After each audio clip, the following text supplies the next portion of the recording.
एक चर्च था जहां रहते थे 3 राजा। जैसे एक मायाम में 2 तलवारें नहीं हो सकती, ठीक उसी तरह एक राज्य में 3 राजा कैसे हो सकते हैं। बस इसी के बाद से उन राजाओं में आपसी मतभेद होना शुरू हुआ, जो उनके राज्य समेत उनको भी ले डूबा और वो चर्च एक खंडर बन गया। कहानी है आज से काफी साल पहले की, जब गोवा के कैलकेशियम नाम की जगह पर एक चर्च स्थित था। गोवा तो वैसे ही टूरिस्ट की फेवरेट जगह है और उस जमाने में यह चर्च भी बड़ा प्रसिद्ध था। उस राज्य के एक नहीं बल्कि 3 राजा हुआ करते थे, जिनमें हमेशा राज्य को लेकर लालसा और लोभ की जंग छिड़ी रहती थी। एक शाम की बात है, उसी राज्य का एक फादर चर्च के उन 3 राजाओं में से एक राजा होलगर के पास पहुंचता है। मालिक, आप हैं तो सबसे महान। इस राज्य को आपके जैसे राजा की जरूरत है। आपको ही यहाँ का इकलौता राजा घोषित कर देना चाहिए और राजगद्दी के लिए आपसे बेहतर कोई भी नहीं। लेकिन उन दोनों राजा के जीते जी मुझे अकेले राजगद्दी पर बैठने और राज करने का शौक कभी नहीं पूरा होगा। लेकिन हाइनेस, उनके जीते जी ना, लेकिन उनके मरने के बाद तो हाँ?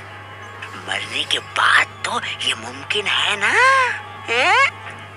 हे फादर, ये तुम क्या बोलता है? उनके मरने के बाद मतलब क्या मैं उन्हें मार दूं?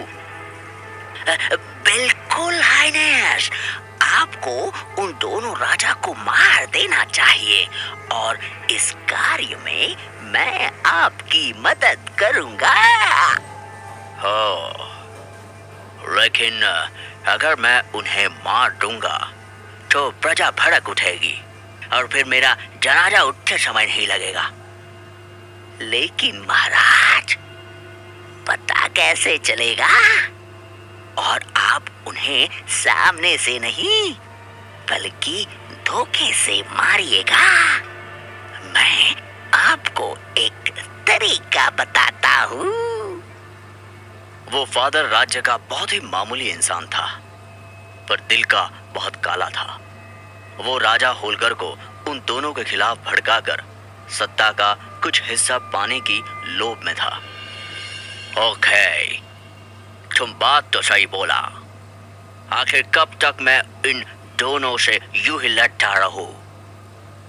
अब तो इस किस्से को खत्म करना ही बेहतर है।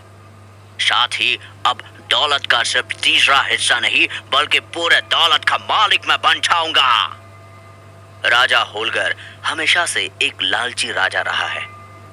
तीनों राजा में सत्ता को लेकर हमेशा लड़ाइयां चलती रही।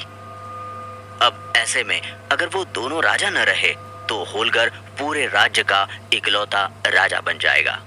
इसीलिए वो उस फादर के साथ मिलकर एक योजना बनाता है।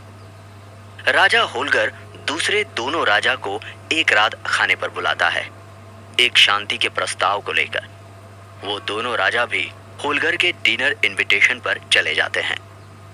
राजा होलगर, हमें विश्वास नहीं हो रहा, तुम हमें शांति का प्रस्ताव दे रहे हो। मुझे लगता है कि हम तीनों को आपस में राज्य का बंटवारा कर लेना चाहिए ताकि हम झगड़ते न रह जाएं। ये बात तो तुमने बिल्कुल सही कही है। हम तीनों राजाओं को बराबर में सत्ता बांट लेना चाहिए। बाकी सारी बातें हम कर लेंगे, पर मुझे लगता है कि पहले आप दोनों को भोजन ग्रहण कर लेना चाहिए। राजा होलगर बगल में बैठा हल्की मुस्कुराहट के साथ उन दोनों के खाना खत्म होने का इंतजार कर रहा था। कुछ पल बाद दोनों राजा ने कुछ निवालों को खाया ही था कि तभी दोनों छटपटाने लगे। उनकी आंखें लाल होने लगी, उनके मुंह से सफेद झाग निकलने लगा और वो कुर्सी से नीचे जमीन पर गिर गए। होलगर, मुझे तो तुम्हारी नीयत पर पहले से ही शक था।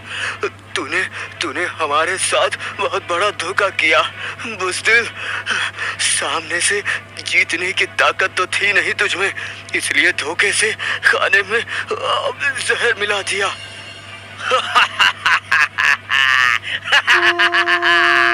हे मैन, अब ये पूरा राज्य मेरा होगा। अब यहाँ के 3 नहीं, सिर्फ एक राजा होगा और वो होगा राजा होलगर। राजा होलगर उसी रात उस अघोरी की मदद से उन दोनों राज्य के मृत शरीर को चर्च के पीछे एक सुनसान कब्रिस्तान में ले जाकर दफना देता है। अगले दिन पूरे शहर में यह खबर आग की तरफ फैल गई थी कि चर्च के वो दोनों राजा ने खुदकुशी कर ली। कुछ लोगों को ये सच लग रहा था, पर कुछ लोगों को ये साजिश लग रही थी। हाइनेस, अब तो आप राजा बन गए हैं। कितने अच्छे कपड़े हैं आपके। लेकिन आपने जो मुझे वादा किया था वो पूरा करिए। ए मैन, कौन सा वादा? तू तो एक भिखारी है, तेरी जगह तो सड़कों पर है। चल निकल जा इधर से, गेट लॉस्ट। इससे पहले कि मैं तुझे ठग के मार कर यहाँ से निकाल दूं, चल गो गो।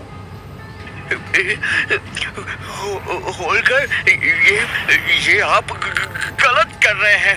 आपने मुझे ढेरों दौलत और राज्य के कुछ जमीन देने का वादा किया था। होलकर गुस्से से आग बबूला हो जाता है और गुस्से से उसे मारकर चर्च से बाहर निकाल देता है। उसके बाद फादर ने उसके साथ हुए धोखे का बदला लेने का सोचा। सुनो सेनापति, तुम्हारे राजा को जहर देकर मारा गया है और ये सारा काम राजा होलकर का है। अभी राज्य की प्रजा अपने दोनों राजा के शोक में ही थी। इसी बीच इस खबर ने तो जैसे पूरे राज्य में तहलका मचा दिया। पहले तो किसी को भी उस फादर की बातों में विश्वास नहीं हुआ, लेकिन जब फादर ने कब्र को खुदवाकर उन दोनों राजाओं की लाशें दिखाई, तब ये बात साफ हो चुकी थी कि इन दोनों की हत्या राजा होलगर ने ही की है। राजा होलगर की बात अब पूरे राज्य में फैल चुकी थी। अब दोनों राजाओं के सेनापति ने राजा होलगर के सेना को ध्वस्त कर दिया और इसके साथ ही राजा होलगर, जो कि उस वक्त चर्च में था, उस चर्च को चारों तरफ से घेर लिया। हे लॉर्ड, मैं तो फंस चुका हूँ। इन सेनाओं का गुस्सा देखकर ऐसा लगता है जैसे अगर मैं इनके हाथ में लग गया तो ये मेरी हड्डियां तक नहीं छोड़ेंगे। इससे पहले कि वो मुझे सूली पर चढ़ा दे, मैं खुद को ही खत्म कर देता हूँ। इसके बाद होलगर ने वही पड़े जहर को एक ही सांस में निगल लिया और कुछ ही देर बाद जब सेना अंदर दाखिल हुई तो उन्हें होलगर का मृत शरीर फर्श पर पड़ा मिला, जिसके मुंह से सफेद झाग निकल रहा था। इस घटना के बाद ये पूरा जगह खंडर बन चुका था। अब वहां राज्य करने वाला कोई राजा नहीं था। जो कोई भी राजा नियुक्त होता वो उस चर्च में ज्यादा समय तक नहीं टिक पाता।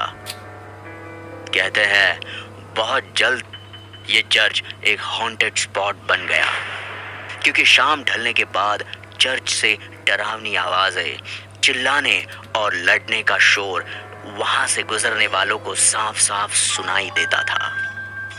आज भी टूरिस्ट जब उस थ्री किंग चर्च में जाते हैं तो उन्हें तलवारें टकराने, चीखने चिल्लाने की आवाजें आती है। अब उस चर्च को पूरी तरह अबैंडन घोषित कर दिया गया है।